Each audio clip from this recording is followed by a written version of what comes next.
আসসালামু আলাইকুম এভরিওয়ান। আজকে আমরা শুনবো এক ধার্মিক যুবক আর একটা মেয়ের গল্প।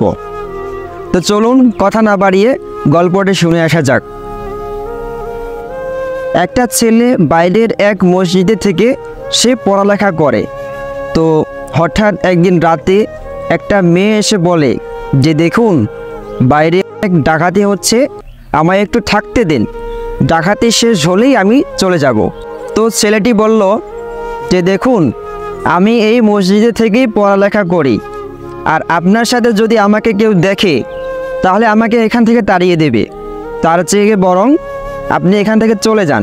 তখন মেয়েটি বলল, আমি এখান থেকে চলে গেলে আমার সম্মান হারাতে হবে, কিন্তু মসজিদে থাকলে আমার কোনো ক্ষতি হবে না।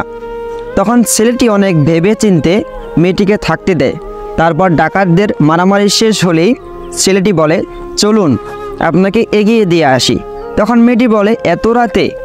না, এত রাতে তো আমি যাব না, সকাল হলেই আমি চলে যাব। ছেলেটি বলল, আপনার সাথে কেউ দেখলে আমার ক্ষতি হবে। মেয়েটি কিছুতেই রাজি হলো না। তখন সারা রাত তারা দুজন দুপাশে জেগেই রাত কাটিয়ে দিল। কিন্তু মেয়েটি খেয়াল করে দেখল ছেলেটি একটু পর পর আগুনে তার হাত পোড়াচ্ছে। তারপর আজান দেওয়ার আগেই ছেলেটি বলল, চলেন, আর থাকা যাবে না, আপনাকে পৌঁছে দিয়ে আসি। তখন মেয়েটি বলল, যাব। তার আগে বলেন যে আপনি একটু পর পর আগুনে হাত পোড়াচ্ছিলেন কেন? ছেলেটি বলল যে দেখুন, এটা আমার ব্যক্তিগত ব্যাপার। তখন মেয়েটি বলল যে না বললে কিন্তু আমি যাব না।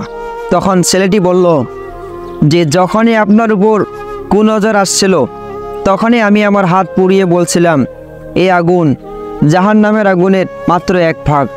সুবহানাল্লাহ। এই ভয়ে আজ আমি বিলীন। এই ভয় যেন আজ মানুষের অন্তর থেকে মুছে গেছে। জাহান্নামের আগুনকে প্রাধান্য দিচ্ছে আজকের সমাজ ও মানুষেরা। হে আল্লাহ, সকল পথভ্রষ্টদের সঠিক পথ দেখাও। আমাদের সবাইকে ইসলামকে ভালোবাসতে শেখাও। ইসলামকে মানা এবং ইসলামের পথে জীবন চালানো সহজ করে দাও। আমিন।